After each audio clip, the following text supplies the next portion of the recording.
अस्सलाम वालेकुम जी। क्या हाल चाल है, कैसे हैं आप लोग? इंशाल्लाह ठीक ठाक होंगे जी। मैं बनाने जा रही कलेजी।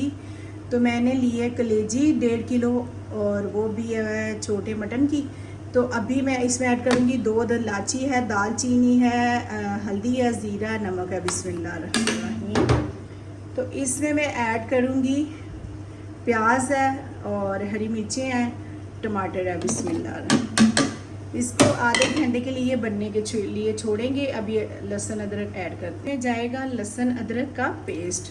अभी इसको छोड़ेंगे यानी कि आधे घंटे के लिए पकने के लिए। उतनी देर में मैं नमाज़ पढ़ लेती हूँ जी। तो माशाल्लाह यहाँ पे कलेजी का पानी हो चुका है खुश्क, बस थोड़ा सा रह गया। इसमें ऐड करेंगे घी। बिस्मिल्लाहिर्रहमानिर्रहीम। इसमें घी जाएगा।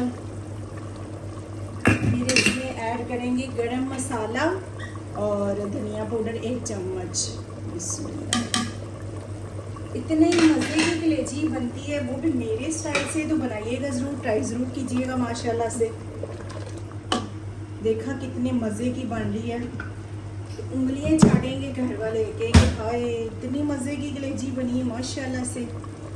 तो इसकी बनाई करते हैं। फिर इसमें ऐड करेंगे, खुश्क बनानी है खुश्क बना लें, मसाले वाली बनानी है तो हल्का सा पानी उसमें ऐड कर दें, ये तो वो मसाले वाली बन जाएगी। ठीक है, अभी इसकी बनाई होगी। तो यहाँ पे चेक करते हैं कलेजी। माशाल्लाह माशाल्लाह कितनी अच्छे से बन चुकी है। ये देखें कितनी मज़े की लग रही है।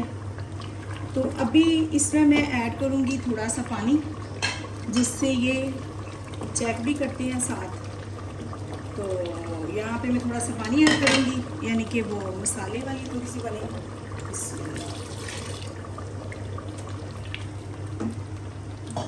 क्योंकि मैंने 7 बनाई हैं रोटियाँ।